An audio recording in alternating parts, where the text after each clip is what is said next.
میں نے آج زیادہ علاقہ جو فلڈ سے متاثر ہے ادھر جانا تھا. میں نے راجن پور اور ڈی جی خان کا آج پلان بنایا ہوا تھا، لیکن بدقسمتی سے وہاں موسم ٹھیک نہیں تھا تو ہمارا ہیلی کاپٹر ادھر جا نہیں سکا. تو میں نے پھر یہ جو باقی علاقے ہیں، کیونکہ بہت بڑا پاکستان کا علاقہ اس وقت متاثر ہوا ہے فلڈ سے، جو سارا علاقہ دریائے سندھ کے رائٹ ہینڈ پہ ہے، یعنی سجے ہاتھ پہ جو سندھ کا جو سارا علاقہ، جو یہ پہاڑی سلیمان رینج جتنی بھی پہاڑی علاقے ہیں، ان سے جو تیز ان کے اوپر جو بارشیں ہوئی اور جو بڑی تیز سپیڈ پہ چشمے اور یہ نالے آ رہے ہیں، انہوں نے سب سے زیادہ نقصان پہنچایا. اس کا نقصان کا ابھی تک ہم اندازہ لگا رہے ہیں، کیونکہ یہ صورتحال ایسی ہے کہ 2010 جو ایک بہت بڑا دریائے سندھ کے اندر جب فلڈ آیا تھا، وہ بہت بڑا ہم سانحہ سمجھتے تھے، لیکن جو ابھی تک رپورٹس آ رہی ہیں یہ 2010 سے بھی بڑا اس وقت فلڈز کی وجہ سے پاکستان میں سانحہ ہے. اور پھر سے میں کہہ رہا ہوں، یہ سارا علاقہ جو دریائے انڈس کے رائٹ سائڈ پہ ہے، یہ جو پہاڑیوں پہ بارش ہوئی ہے افغانستان میں بھی، اور جو ہمارے سائڈ پہ ان پہاڑیوں پہ جو بارش ہوئی ہے اس سے سارا نقصان ہوا ہے. اس کا جو لانگ ٹرم حل ہے وہ ڈیمز ہیں. پہلے کمپلیٹ کی گوملزام ڈیم، اب یہاں ٹانک زام ڈیم کی فیزیبلٹی بن گئی ہے، شروع ہو گئی ہے، پروونشل گورنمنٹ بنا رہی ہے.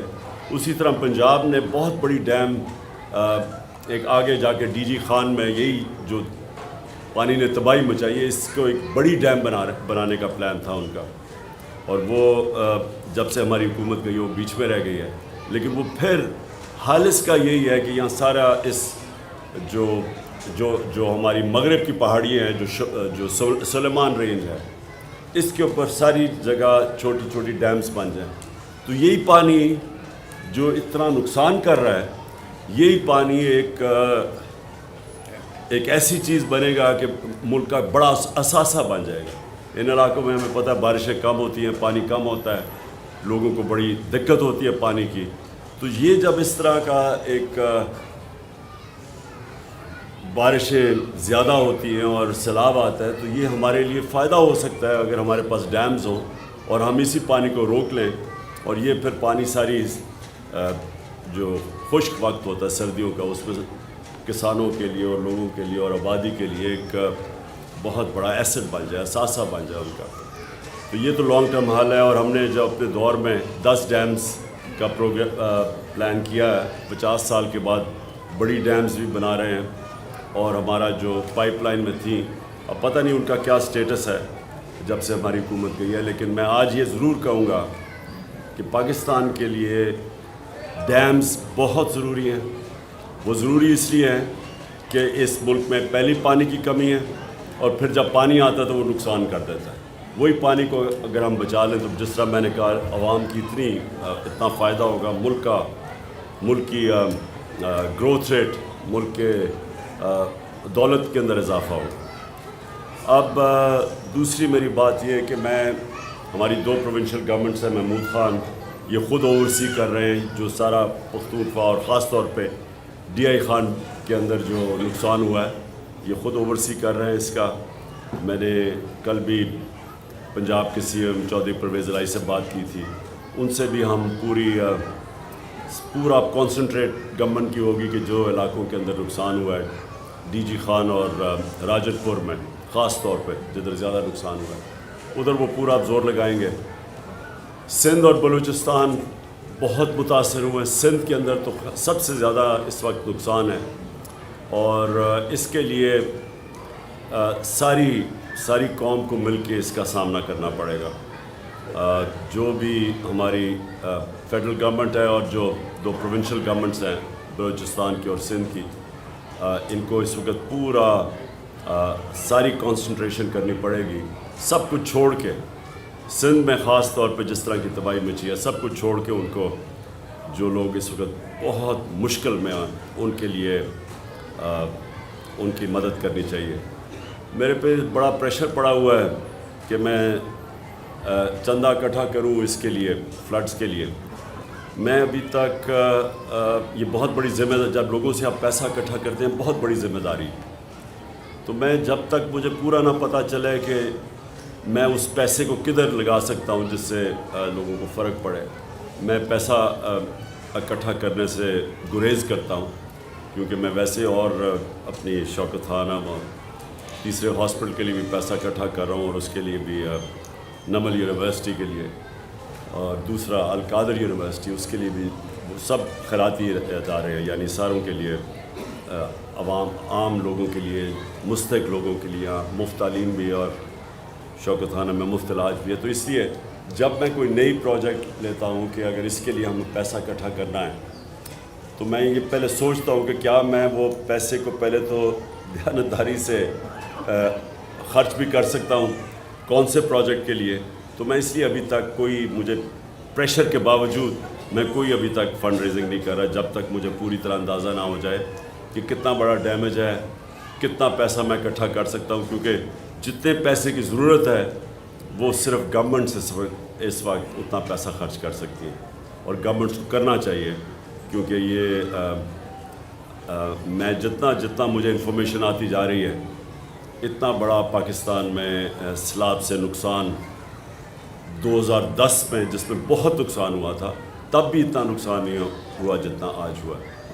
تو میں جائزے لے رہا ہوں، میں آج بھی اور بھی جگہ پہ ٹور کر رہا ہوں اور چیک کر رہا ہوں کہ ہم مل کے بحیثیت قوم، ہم مل کے کیسے ہم اب وہ لوگ جو بڑی مشکل میں ہیں، ہم ان کی کیسے مدد کر سکیں. ملک کی بہتری صرف ایک چیز میں ہے کہ یہاں ایک مضبوط اور ایک سٹیبل گورنمنٹ آئے تاکہ اس ملک میں سیاسی طور پہ استحکام ہو. جب تک سیاسی استحکام نہیں ہوگا، معاشی استحکام نہیں ہو سکتا. اور ہماری معیشت اس وقت اتنی مشکل حالات میں ہے، جب سے سازش کے تحت ہماری حکومت کو ہٹایا گیا اور یہ امپورٹڈ حکومت آئی ہے، تو ہر چیز، مہنگائی آسمانوں پہ چلی گئی ہے. جو عام آدمی کے کھانے پینے اور استعمال کرنے کی چیزیں، جس کو کنزیومر پرائس انڈیکس کہتے ہیں، اس کے نے سارے ریکارڈ توڑ دیے ہیں. اس وقت مہنگائی کی 42% پہ پہنچ گئی ہے. جب ہم تھے تو 16% پہ تھی. تو جو عام آدمی کی زندگی ہے وہ مشکل ہوتی جا رہی ہے، اور جو معیشت ہے وہ نیچے جا رہی ہے. سو اس کا صرف ایک ہی حل ہے، صاف اور شفاف الیکشن. تو یہ ساتھ ساتھ میں آپ کو واضح کر دوں کہ ہم نے میں اپنی پوری کوشش کروں گا، اپنی ساری دونوں گورنمنٹس کو بھی موبلائز کروں گا. اور میں جو عمران ٹائیگرز ہیں، جو ہمارے جو اس وقت رضاکار ہیں ہمارے، جن کی ضرورت پڑے گی ان سیلاب زدہ علاقوں میں ان کو بھی اب پورا موبلائز کر رہا ہوں. میں بلکہ نئی جوائننگ شروع کر رہا ہوں عمران ٹائیگرز کی، تاکہ ہمارے پاس فورس ہو جو جا کے ان علاقوں میں کام کرے. تو میں اس سیلاب کے لیے بھی اب پورا کام کروں گا، اور ساتھ ساتھ میری جو حقیقی آزادی کی تحریک ہے اس ملک کو آزاد کرنے کی، اس کی بھی پوری کوشش اس میں بھی کروں گا. دیکھیے، گرفتاری تو مجرموں کی ہوتی ہے، اور ایک مجرم مفرور ہو کے باہر بیٹھا ہوا ہے، اور دوسرے 60% کیبنٹ اس وقت بیل کے اوپر ہے کرپشن کے کیسز پہ.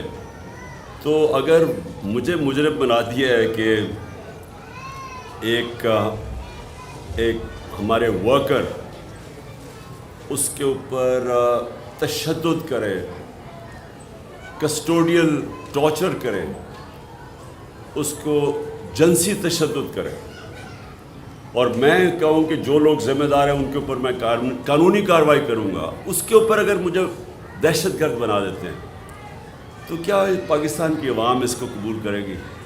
لیکن نا، یہ کوئی بنانا ریپبلک میں بھی اس طرح کا مذاق نہیں ہوتا کہ بجائے لوگ اس وقت سب کو سوچنا چاہیے کہ دنیا میں ہماری بدنامی ہوئی کہ ایک پہلے شہباز گل کو انہوں نے جس طرح کیا، اغوا کر کے اور پھر اس کے اوپر تشدد کیا، اور دوسرا پھر یہ ایک صحافی جمیل فاروقی، اس سے پھر وہی ننگا کر کے اس کے اوپر تشدد کیا، اور پھر 2 ہمارے بڑے بڑے صحافی باہر بھاگ گئے ہیں بیچارے. 2 ایک جیل میں اور یہ وہ صحافی ہے جن کی سب سے زیادہ ویورشپ ہے. ان سے ARY چینل جو کہ اس میں سب سے زیادہ مقبول چینل ہے پاکستان کی, اس کو بند کر دیا انہوں نے. تو یہ ساری جو چیزیں ہو رہی ہیں اس سے پاکستان کو نقصان ہو رہا ہے. اور یہ جو امپورٹڈ حکومت ہے اس کو لوگ برا بھلا کہہ رہے ہیں, اور اس کے ساتھ جو بھی ان کے پیچھے جن کے پاس پاور ہے, جو ہینڈلرز ہیں, جو نیوٹرلز ہیں, ان کو بھی برا بھلا ساتھ کہہ رہے ہیں. دنیا میں بدنامی ہو رہی ہے. تو اس میں ہمارا تو اللہ کا کرم ہے کہ ہماری تحریک انصاف کا تو فائدہ ہی ہو رہا ہے.